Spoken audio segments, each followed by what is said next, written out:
Mengapa iblis Shalom takut dengan nama saudara-saudaraku Tuhan semua, Yesus? Tuhan memberkati dimanapun saudara-saudara berada. Firman Tuhan yang saya ingin mau bagikan buat saudara-saudara semua di dalam Kisah Para Rasul 4 ayatnya yang ke-12. Demikian bunyi firman Tuhan. Dan keselamatan tidak ada di dalam siapapun selain di dalam Dia. Sebab di bawah kolong langit ini tidak ada nama lain yang diberikan kepada manusia yang olehnya kita dapat diselamatkan. Jadi nama Yesus memberikan keselamatan. Saudara-saudara juga mungkin bisa tahu bahwa nama Yesus nama yang penuh kuasa. Iblis, setan, lain jin dan lain sebagainya takut dan gemetar berhadapan atau mendengar nama itu sendiri.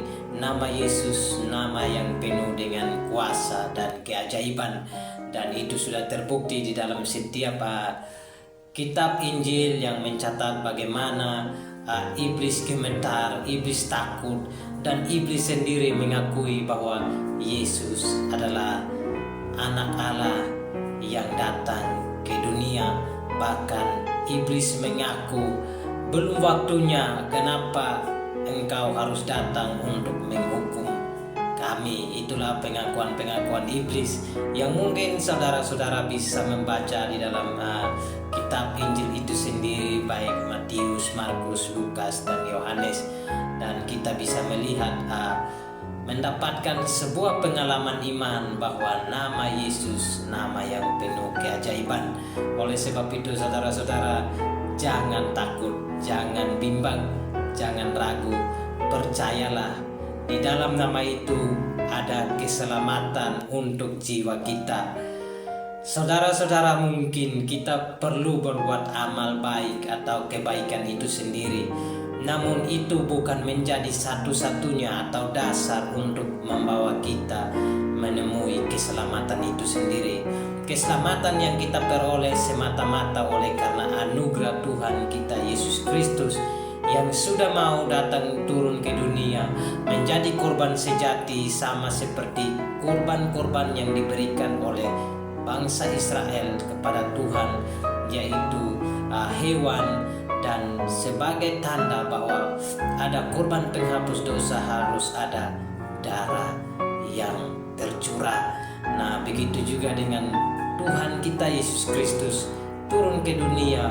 Dia menjadi korban, dia harus mati, di mana darahnya tercurah untuk menjadi penebusan keselamatan buat kita manusia.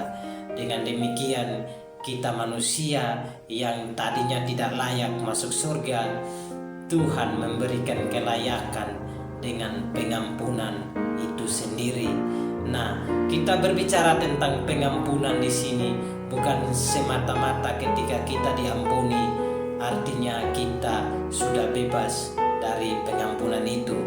Tentu yang disebut dengan pengampunan, ketika kita mendapatkan pengampunan, kita juga harus bisa memberikan pengampunan kepada orang lain. Dan juga contoh dari pengampunan itu, hidup kita harus berubah. Jadi berubah dalam tanda kutip di sini bukan kita oplas atau lain sebagainya, tapi berubah artinya sifat, karakter, tingkah laku kita harus berubah sesuai dengan kebenaran firman Tuhan yang kita pelajari, sehingga dengan demikian nama Tuhanlah yang dipermuliakan, dengan demikian Tuhan diagungkan, dengan demikian kita bisa mengalahkan si jahat atau si iblis itu sendiri, karena kita tahu bahwa iblis adalah musuh Tuhan dan musuh kita, orang yang percaya kepada Tuhan.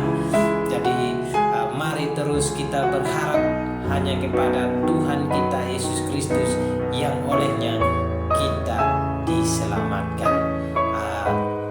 Saya percaya bahwa firman Tuhan akan terus digenapi, dan firman Tuhan itu